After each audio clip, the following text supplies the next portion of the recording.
Alright, Ella's Vlog. Okay, reaction video tayo mga kaibigan dito sa breaking news ngayon sa Pilipinas na talagang mapapawaw ka or wow na wow dahil itong balita na ito ay ibang klase mga kaibigan dahil nga ayon sa balita, ang mga babae ay naiinitan ngayon kaya may mungkahi itong si Rep Garin na kung maaari daw ang mga babae ay nawagwag na magsuot ng panty, okay, habang natutulog para press na press ang dating.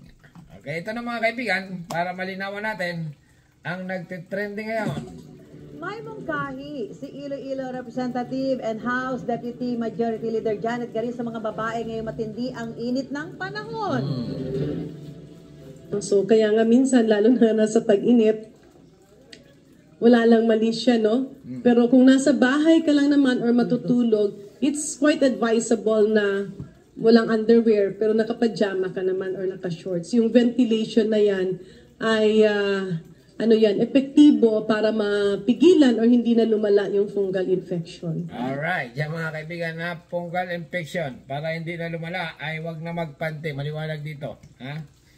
Na ayon nga sa kanya ay mungkahi lang yan. Ulitin natin para maintindihan natin mga kaibigan na ito ay real na real o real news na nangyayari sa Pilipinas na talaga namang sobrang init ang panahon. Kaya naman ang mga kalalakihan dito ay tuwang-tuwa sa mungkahi ni Rep Garin. Okay, ulitin natin. Ulitin natin. Baka sabihin nyo naman, iluloko ko kayo. Ito May mungkahi si Iloilo Representative and House Deputy Majority Leader Janet Garin sa mga babae ngayong matindi. Si Janet Garin, okay? Medyo hindi ko pamilyar ito. Pero yun na nga, ang mungkahi niya mga kaibigan, Okay, ulitin pa natin. Take 3. Mungkahi si Iloilo Representative and House Deputy Majority Leader Janet Garin sa mga babae ngayong matindi ang init ng panahon. Para sa mga babae na mga kaibigan, sa mga lalaki, siguro ay ganon din. Para press na press. Pero mga babae lang mga kaibigan ng balita lang. Okay, continue lang So kaya nga minsan, lalo na nasa tag-init, wala lang mali siya, no? Pero kung nasa bahay ka lang naman or matutulog, it's quite advisable na walang underwear pero nakapajama ka naman or naka-shorts. Yung ventilation na yan ay epektibo para mapigilan or hindi na lumala yung fungal infection. Ay, ganon. Diyos ko. Paano? Baka pasukin ng garapata pag press na press, okay? Yan ang mga kaibigan. Ito, nagtitrending ito. Akala nyo hindi. Sa iba-ibang news dito sa Pilipinas ay talagang pinapag-usapan itong balita na ito. Continue lang, continue lang. Paliwanag ni Garin, ito'y para sa kalusugan ng mga babae at maiwasan ang anumang fungal infection. Nako, ganun punggal. Ibig sabihin, pag nakasuot, pinupunggal.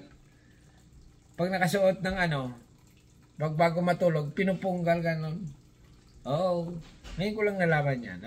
Continue lang, Maulit ko mga kaibigan, reaction video lang ito dito sa breaking news sa Pilipinas na talagang ibinalita sa buong Pilipinas na sobrang init nga. Ayan ang nakikitang solusyon para mawala yung punggos. Mas prone daw kasi ang mga babae sa infection kapag masikip ang suot sa gitna ng mainit na panahon. Ayun. Ganon. Talaga naman itong balita. Okay, ito pa mga kaibigan Ito pa, talagang trending ito. Ito pa. Dahil po sa sobrang init ng panahon, para guminhawa daw po ang pakiramdam, pinayuhan ni dating DOH Secretary. Iba yan iba yan naman tagapagbalita nito na sa mata ng agila. Kitang-kita ang mata ng agila. Sigurado lalaki ang yan ni Mrs. Pag nalaman ni Mr. na yung kanyang Mrs. ay natutulog ng walang underwear. Okay? Ito ay usapang lang, Pinoy. Okay? Ito na, continue lang. Garin, sa mga babae, iwasan ng underwear sa bahay.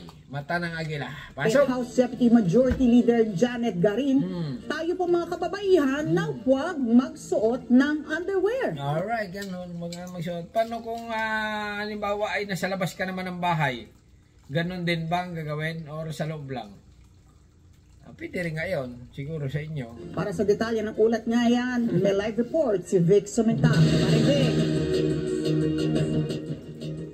Okay. O, tama. Lalaki na ang tagapagbalita mga kaibigan, ha?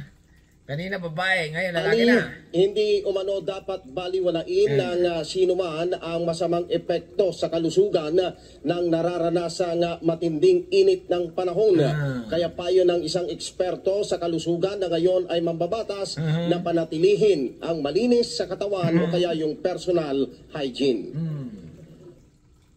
Payong pangkalusugan para sa mga... Talagang ginawa ng payong pangkalusugan na yun, ha? Di pagsuot ng underwear ngayong tag-init. Boom na boom. Boom na boom. Yan ang mga kuwan. Okay, continue lang. Kababaihan, dahil sa matinding init ng panahon, tinayuhan ni dating Health Secretary at ngayon ay House Deputy Majority Leader Janet Garin ang mga kababaihan na huwag na munang magsuot ng underwear.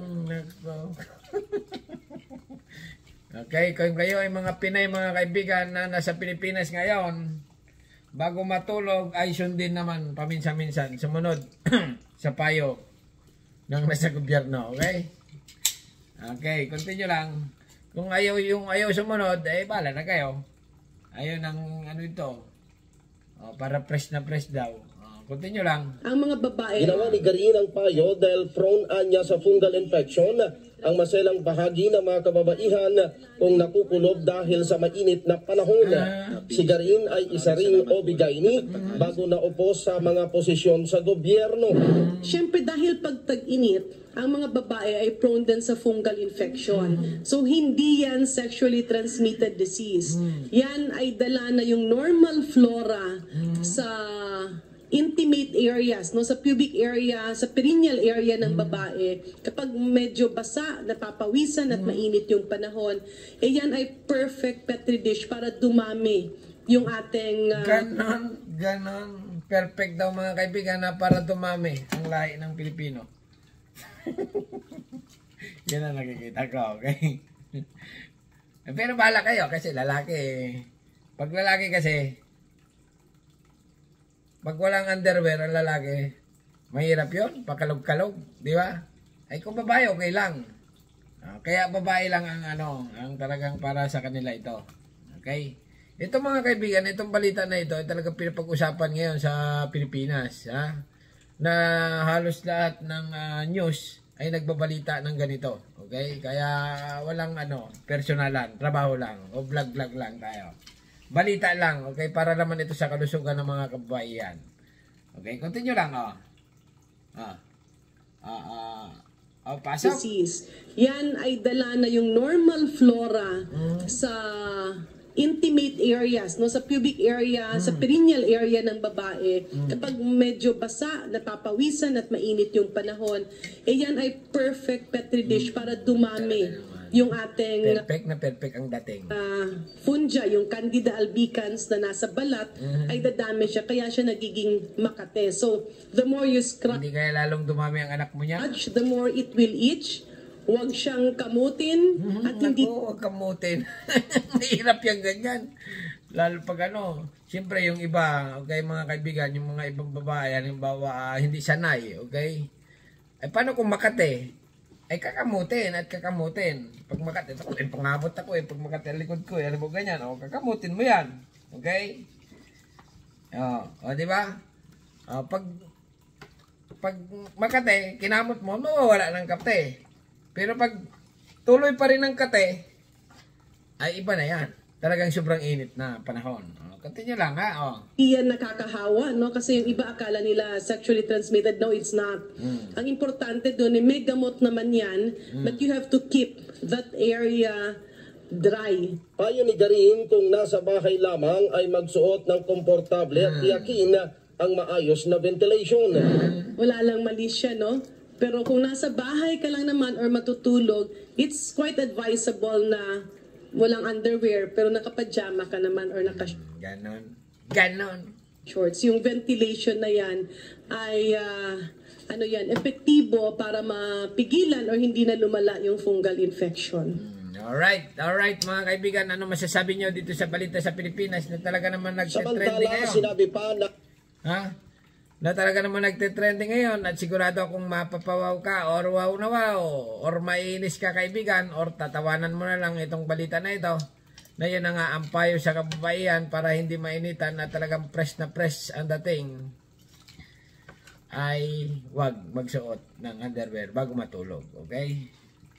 Kaya lang para sa mga lalaki wala silang payo, okay? Ako lang papayo sa mga lalaki, wag na rin magsuot. Okay?